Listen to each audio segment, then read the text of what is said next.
The Ardennes Forest, December 1944. Snow fell in heavy, choking sheets, blanketing everything in white silence. It looked peaceful from a distance, but inside that frozen forest, hell was unfolding. For weeks, American troops had believed the war was nearly over. Hitler's armies were collapsing. Berlin was within reach. Many soldiers were already talking about going home for Christmas. But on the morning of December 16th, everything changed. At dawn, the sky erupted. Thousands of German artillery guns roared from hidden positions across the woods. The air turned into a storm of steel and fire. Trees splintered. Snow erupted in geysers. Radios crackled, but commands were drowned out by the chaos. The German counteroffensive, codenamed Wacht am Rhein, had begun. Among the men caught in the storm was Sergeant James Carter, a 24-year-old squad leader from Ohio. He had led his men through Normandy, through France, and across Belgium, but nothing had prepared him for this. His platoon of the 99th Infantry Division was stationed near Lanzerath, a quiet Belgian village now turned into a battlefield. They were surrounded, outnumbered, and cut off from reinforcements. Carter's squad huddled in their foxholes, rifles shaking in their frozen hands. "Private Tex," Morrison kept muttering. "Ain't no way this many Krauts still left alive." But there were thousands of them, rolling forward in a massive armored assault, with Tiger tanks leading the charge and SS Panzergrenadiers advancing behind. Carter shouted over the bombardment. "Hold your fire until you see 'em! Don't waste ammo, they'll come close!" The first German infantry line emerged through the swirling snow. Their silhouettes were ghostly, gray shapes moving silently in the white. Then came the tanks, rumbling like metal beasts through the forest. The Americans opened fire. Machine guns rattled, tracer rounds cutting through the mist. A few Germans fell, but more kept coming. The ground shook with explosions. Within minutes, the front line was shattered. By midday, the small outpost at Lanzerath was nearly destroyed. Radio contact was gone. Carter's squad was now alone. As dusk fell, the snow turned red. Carter crawled through the trenches, shouting over the wind. "Keep your heads down! Conserve your grenades!" He could hear wounded men calling for medics, their voices faint under the howling wind. The smell of burned powder mixed with the cold air, a scent that would haunt them forever. That night, they pulled back deeper into the forest. Frostbitten, hungry, and scared, they dug into a new position on a hill overlooking a narrow road, the only route the Germans could use for their tanks. "Sir," Tex whispered, "you think help's comin'?" Carter didn't answer. He looked through his binoculars. Hundreds of flickering lights moved below. German troops. The entire 1st SS Panzer Division was marching toward them. "We're the only thing between them and Bastogne," Carter finally said. "We hold this ridge, or the whole line breaks." The men nodded, tightening their grips on their rifles. They knew what that meant. They were outnumbered 10-1. The temperature dropped to -20 degrees Celsius. Weapons froze. Water turned to ice inside canteens. Soldiers wrapped rags around their boots to stop their toes from blackening. Yet, despite everything, morale didn't break. They were Americans, and they would not retreat. Through the night, Carter scribbled in his pocket notebook, a habit since Normandy. "If this is it," he wrote, "I want someone to know we fought till the end." At dawn, the silence shattered again. German tanks appeared through the mist, their cannons glowing in the cold light. Carter shouted, "Positions! Positions!" The ridge exploded into life. Bazooka teams fired from behind snow mounds. Mortars thudded. Every man fought with desperation, firing until the barrels steamed. A Tiger tank rolled over their foxholes. Carter threw a grenade under its treads. The explosion rocked the ground. The Tiger halted, smoke billowing from its engine. The men cheered, their breaths freezing in the air. But the fight wasn't over, far from it. The Germans regrouped, calling in artillery. The American line began to crumble again. And then came the moment no one could forget. A young radio operator, barely 19, crawled out of his trench with the broken field set. Shrapnel had ripped through his coat. He looked up at Carter and said, "Sir, still no signal. HQ's gone quiet."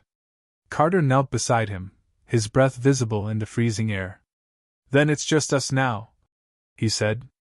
"Let's make 'em pay for every inch." As the next wave of German soldiers surged forward, the men of the 99th Division stood their ground. Outgunned, outnumbered, but not broken. The forest of Ardennes became their tomb, and their legend. The night was a graveyard of silence, broken only by the groans of the wounded and the distant rumble of tanks. The men of the 99th Infantry Division had survived the first wave, barely.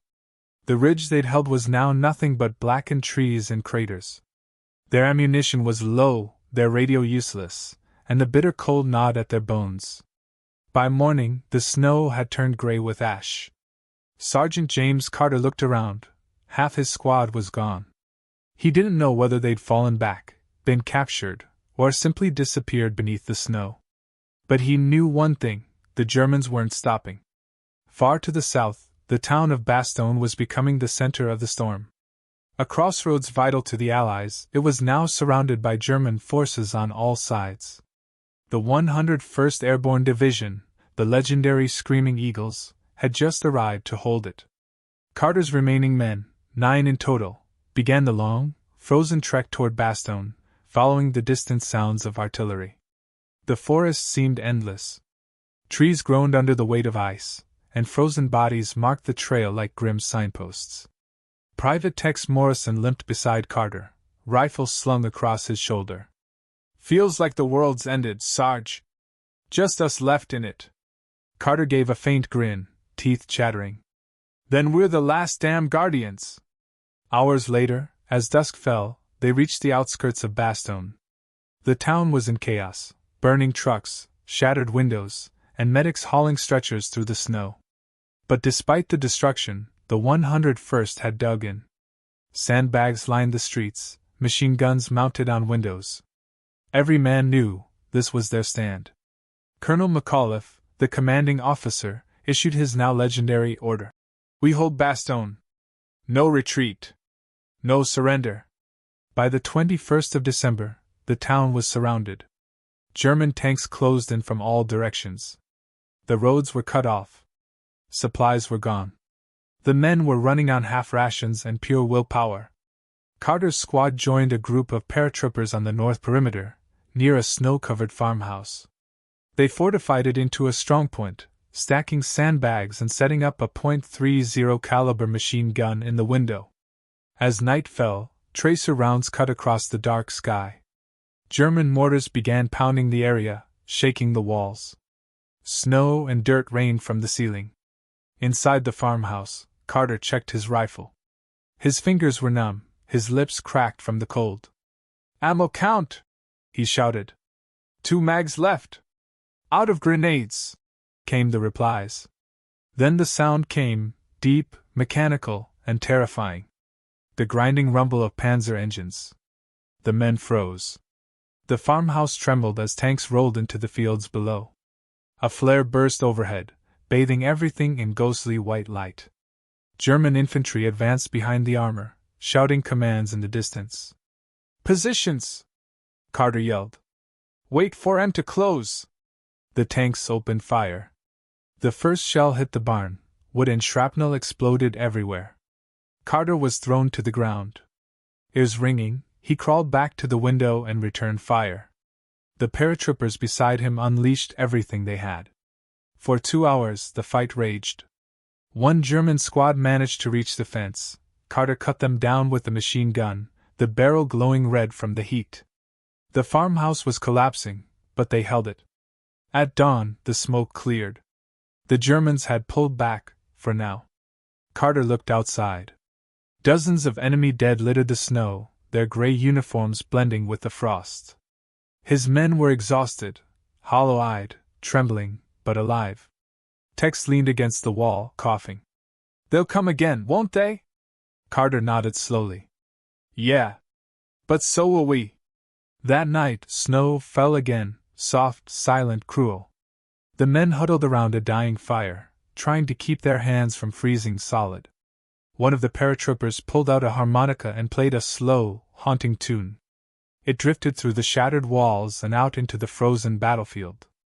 Somewhere out there, a German soldier heard it, and for a brief moment he didn't fire. Both sides, cold and starving, just listened. But peace never lasts in war. At dawn, a German messenger under a white flag approached Bastogne. He carried a letter demanding surrender. McAuliffe's reply became legend. To the German commander, nuts! The men laughed when they heard it. Even Carter cracked a grin for the first time in days. That single word lifted morale across the entire town. They weren't done yet. Still, the siege tightened. Planes couldn't reach them because of the weather. The wounded lay in unheated basements, medics working by candlelight. The men began tearing pages from Bibles to roll cigarettes. Then, on December 23rd, the skies finally cleared. The rumble of engines echoed above. American C-47 transport planes appeared overhead, dropping crates of food, ammo, and medical supplies. Parachutes filled the air like snowflakes of hope. The men cheered, waving their helmets and rifles. For the first time in days, they believed they might survive. But the battle was far from over. The Germans, desperate to crush Bastogne before reinforcements could arrive, launched one final, massive assault. That night, Carter stood at his post, watching the horizon light up with artillery flashes. The snow glowed orange in the distance. Tex limped over, handed him a frozen chocolate bar. "Merry Christmas, Sarge." Carter smiled, eyes hollow but alive. "Merry Christmas, Texas. Let's make sure we see the next one." As the night deepened, the roar of tanks returned, louder, closer, endless. The final siege of Bastogne had begun. December 24th, 1944. Christmas Eve. The town of Bastogne lay under siege, a frozen island of resistance surrounded by the might of the German army. Smoke curled into the sky from shattered buildings, and the snow was stained red where men had fallen the night before.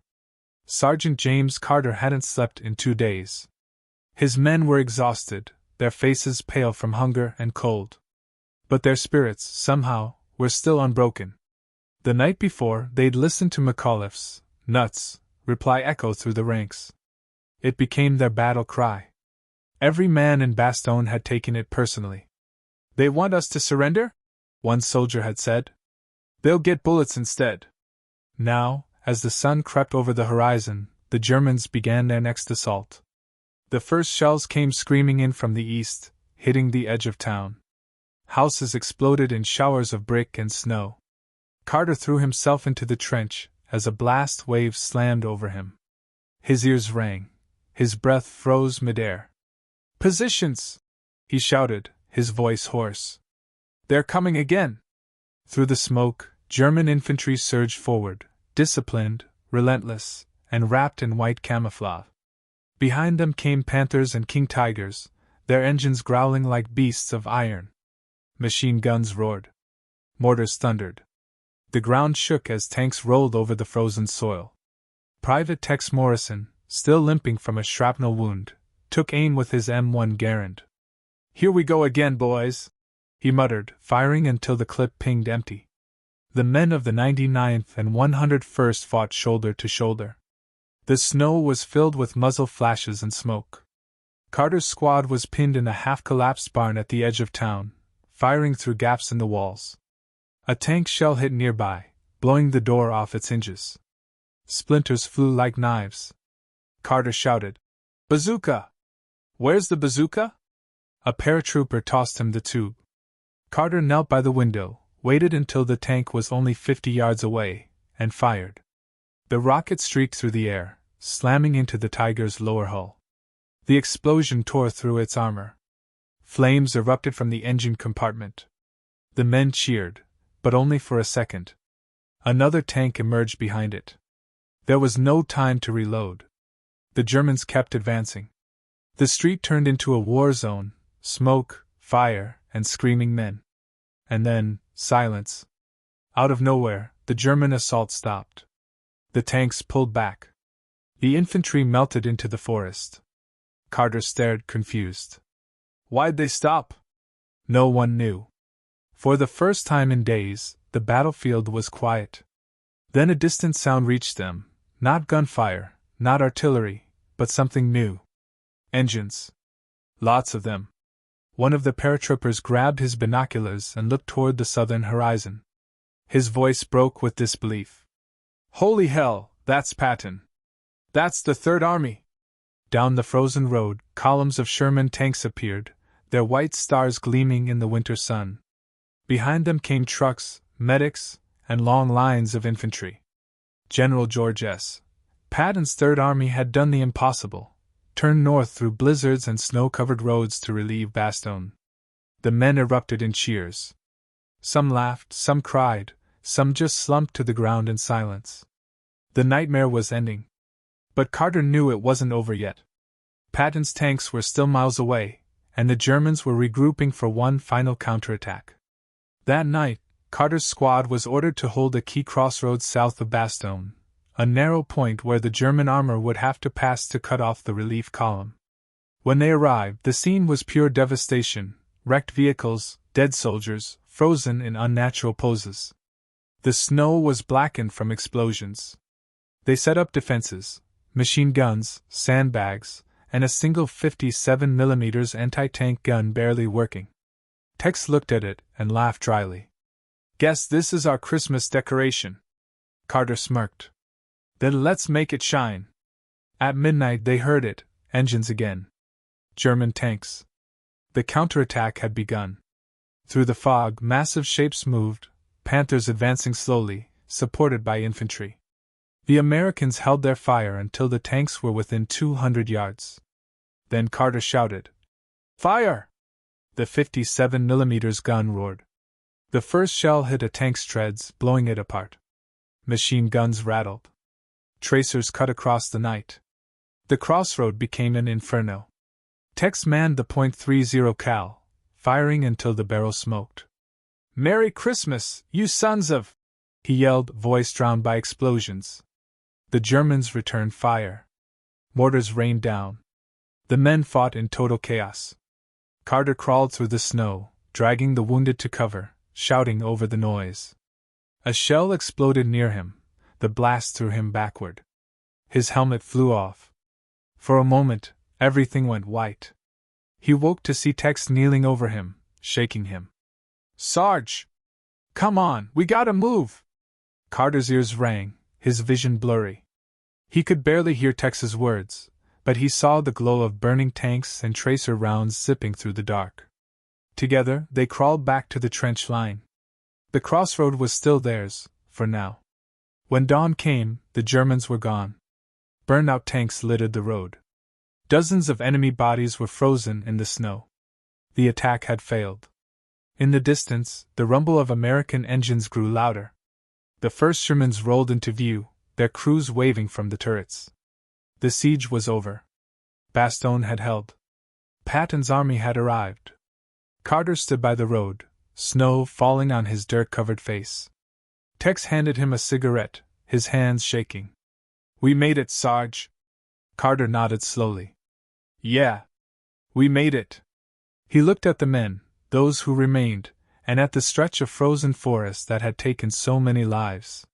He thought of the ones who wouldn't see home again. The Battle of the Bulge had cost the Allies dearly, 19,000 Americans dead, tens of thousands wounded or captured. But their stand had broken the last great German offensive of the war. And in that frozen hell, courage had written its name in the snow. The morning of December 27, 1944, came with a strange silence. No artillery. No gunfire. Just the faint moan of wind moving through the trees and the crunch of boots on frozen snow. The siege of Bastogne was over. But the war, the real war, was far from done. For Sergeant James Carter, and what remained of his squad, survival felt unreal. They had spent nearly 2 weeks surrounded by death and fire, and now the sudden quiet felt heavier than the shells that had fallen from the sky. The first convoy of Patton's tanks rolled past them, engines rumbling, exhaust plumes hanging like fog. Soldiers on the turrets waved, grinning, tossing ration cans to the exhausted defenders. Some cheered. Others just stared blankly, too drained to react. Carter leaned against a burned-out jeep, his face pale under the dirt and soot. Tex Morrison sat beside him, leg bandaged with a torn piece of parachute fabric. His hands shook as he lit a cigarette. "Ain't right," Tex muttered, staring into the forest. "After all that, feels too quiet." Carter nodded slowly. "That's the thing about victory, Texas. It never sounds like you think it will." All around them, medics moved between the ruins, pulling bodies from the snow. Many of the dead were unrecognizable, frozen in the positions they'd fallen. The wounded groaned softly in makeshift shelters. A group of engineers was clearing mines from the road ahead. The path was littered with wrecked German armor, blackened hulks half buried in snow. Smoke still rose from one of the Panthers that had tried to break through the night before. The men were told to regroup and prepare for a new advance. The counteroffensive wasn't over, not yet. Hitler's last gamble had failed at Bastogne, but the German army was still retreating through the Ardennes, leaving behind ambushes, traps, and pockets of resistance. Carter's platoon, or what was left of it, was ordered to push north with Patton's forces and clear the forests. They moved out that afternoon, trudging through waist-deep snow, rifles slung over their shoulders. The sky was a pale gray, and every breath hung like smoke in the air. They passed through villages reduced to rubble, empty homes, broken glass, frozen livestock. Signs of a retreating enemy. But there were darker signs too. At the edge of one small hamlet, they found a group of Belgian civilians, women, children, and the elderly, executed and left in the snow. Shot in the back of the head. The Germans had been here only hours before. Private Johnson, the youngest of the squad, turned away and vomited. Tex clenched his jaw, fists trembling. "Animals," he muttered. Carter said nothing. He just knelt beside one of the bodies, a boy maybe 12, and pulled a wool blanket over him.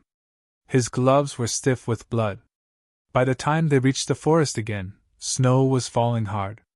Visibility dropped to almost nothing. The men advanced in silence, eyes scanning the white void ahead. Then came the ambush. Machine gun fire erupted from the tree-line. Bullets tore through branches, kicking up snow like explosions of dust. Carter dove behind a log, shouting orders. "Spread out! Flank left! Watch the ridge!" The Germans, remnants of an SS unit, were desperate, fighting to the last.